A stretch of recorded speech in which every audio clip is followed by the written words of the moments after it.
이 명대사로 유명한 캡콤의 재판 추리 게임 역전재판 시리즈가 있습니다.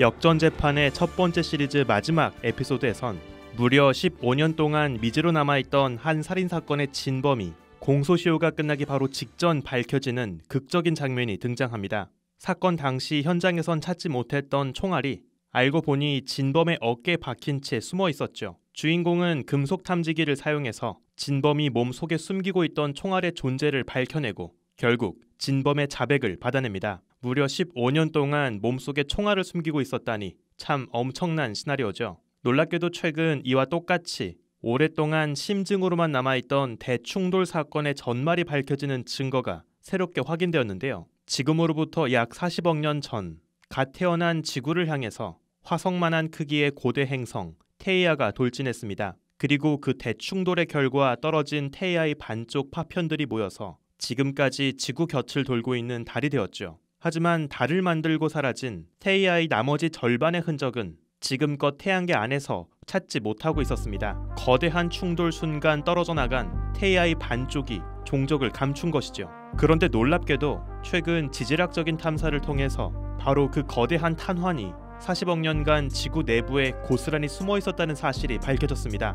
우주먼지의 현자타임즈 40억 년짜리 미제 사건의 엄청난 실마리에 관한 이야기입니다.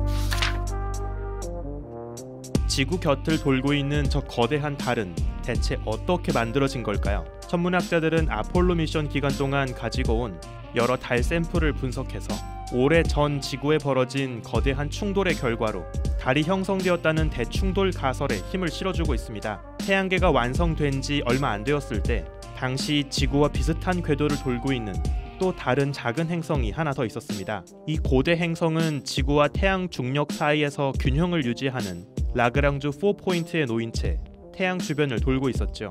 하지만 점차 균형을 벗어나면서 이 행성은 서서히 궤도가 요동치기 시작했고 결국 지구를 향해 곤두박질 쳤습니다. 이 거대한 충돌로 인해서 지구는 지금처럼 자전축이 살짝 기울어지게 되었죠. 충돌 순간 뜯겨나간 지구의 파편과 고대 행성체의 파편이 함께 지구 주변에서 다시 뭉치면서 지금까지 지구 곁을 돌고 있는 달이 되었다고 추정합니다. 이렇게 40억 년 전 지구와 부딪히고 사라진 고대 행성에게 달의 여신 셀레네의 어머니의 이름에 해당하는 테이아라는 이름을 붙여서 추억하고 있죠. 현재 달은 지구의 약 1.2% 정도의 질량을 갖고 있습니다. 천문학자들의 시뮬레이션에 따르면 지금 정도의 달을 만들기 위해선 애초에 지구에 부딪힌 테이아의 멘틀 질량이 최소 지구 질량의 8% 이상이었어야 한다고 추정합니다. 또 테이아는 지구의 멘틀보다 더 높은 밀도의 암석으로 구성되어 있을 것이라 추정하죠. 즉 테이아 멘틀 자체만 해도 지금 떠있는 저 달에 비해서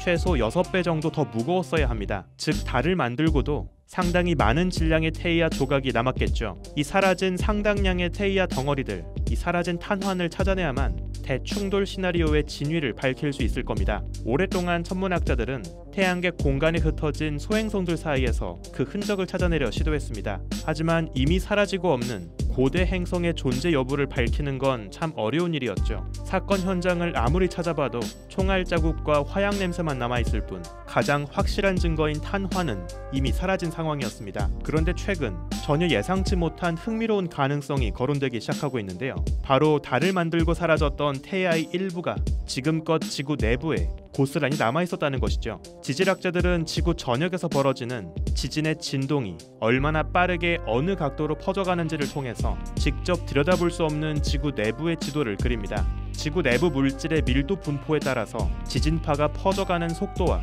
꺾이는 각도가 달라지기 때문이죠. 마치 수박을 직접 자르지 않고 두드려서 그 진동을 통해 얼마나 잘 익었는지를 파악하는 것과 비슷합니다. 이런 지진파 탐사를 통해서 지구 내부 멘틀 최하층에 이상한 영역이 발견되기 시작했는데요. 유독 S파 지진파가 아주 느리게 전달되는 영역들이 존재합니다. 이를 거대 저속도 전단파 구역 LLSVP라고 합니다. 특히 아프리카 대륙에서 아이슬란드까지의 영역 아래와 태평양 바다 지하 속에 멘틀 최하층에서부터 수천 킬로미터 높이로 아주 거대한 이 구조가 쌓여 있습니다. 최근까지 확인된 이 수상한 영역은 지구 멘틀의 8%에 달하는 아주 거대한 부피를 차지하고 있죠. 그렇다면 대체 이 지구 맨틀 깊이 가라앉아 있는 덩어리의 정체는 무엇일까요? 과거 지질학자들은 단순히 고대 지구의 대륙 일부가 맨틀 깊숙이 가라앉은 결과라고 생각했습니다. 하지만 왜 하필 특정 대륙 지각만 가라앉아 있는지는 완벽히 설명하지 못했죠. 그런데 최근 아이슬란드의 한 화산에서 이 거대한 지하 영역에서 나온 것으로 생각되는 맨틀이 굳은 암석이 발견되었습니다. 그리고 분석 결과 지구의 일반적인 맨틀에 비해서 2~3% 더 높은 밀도의 물질이 굳어서 만들어진 암석으로 확인되었죠. 심지어 아이슬란드에서 발견된 이 굳은 맨틀 조각의 나이는 지구의 달보다 더 오래된 것으로 추정됩니다. 즉 지구 맨틀 최하층에는 우리 지구의 달보다 더 오래된 높은 밀도의 물질이 깊이 가라앉아 있다는 것이죠. 더 흥미롭게도 지구 내부 맨틀 최하층에 이 이상한 물질이 쌓여있는 지역을 따라서 지구 자기장도 유독 약하게 측정됩니다. 지구 주변을 도는 인공위성도 감지할 수 있을 정도로 아프리카 대륙 남부 지역에 지구 자기장이 상대적으로 약한 자기장 구멍이 존재합니다. 이 자기장 구멍이 위치하는 영역을 보면 마침 아프리카 남부 대륙 바로 아래 LLSVP 물질 덩어리가 분포하는 곳과 일치하죠. 지구 맨틀 속에 잠겨있는 이 수상한 물질이 지구 자기장에도 큰 영향을 주고 있다는 것을 추정할 수 있습니다. 마침 지진파 탐사로 추정되는 지구 내부의 이 물질의 전체 질량은 대략 지구 전체 질량의 6% 정도입니다. 바로 우리가 찾고 있던 달을 만들고 남은 태야의 나머지 조각의 질량과 딱 들어맞죠. 다시 말해서 현재의 달의 질량과 지구 맨틀 속에서 확인된 LLSVP 물질의 질량을 함께 더하면 바로 40억 년 전 지구에 부딪혔을 태야의 질량을 모두 채울 수 있습니다. 게다가 앞선 또 다른 연구에선 지구 내부 맨틀 속의 네온과 제논 등의 여러 동위원소를 분석한 결과 LLSVP 맨틀 물질의 나이가 딱 지구와 태야가 충돌했던 시기와 유사하다는 근거도 제시하고 있죠. 결국 이 다양한 조각들을 하나의 그림으로 완성해보면 이러한 시나리오를 그릴 수 있습니다. 과거 태양계엔 우리가 태야라고 부르고 있는 고대 행성이 정말 존재했습니다. 그리고 태야는 지구에 충돌했고 지구의 맨틀과 태야의 일부가 뒤섞였죠. 그리고 바깥으로 떨어져 나간 조각들이 모여서 굳은 결과 지금의 달이 되었습니다. 마침 태야의 맨틀은 순수한 지구의 맨틀보다 살짝 더 밀도가 높았고 지구 맨틀 최하층으로 가라앉았죠. 그리고 지금껏 사라지지 않고 고스란히 그 안에 쌓여 있었습니다. 그래서 유독 아프리카 대륙과 태평양 두 지역 아래에서 S파 지진파가 느리게 전달되고 또 그 지역을 따라 지구의 자기장도 더 약하게 분포하게 된 것이죠. 놀랍게도 우리 지구는 과거 자신에게 벌어진 격렬한 대충돌 사건의 가장 중요한 스모킹 건을 고스란히 품고 있었습니다. 그동안 우린 어쩌면 실제로 존재하지도 않았던 상상 속의 용이자 태야를 쫓으면서 잘못된 방향으로 범인을 찾고 있던 건 아닌지 내심 불안해하게 됐습니다.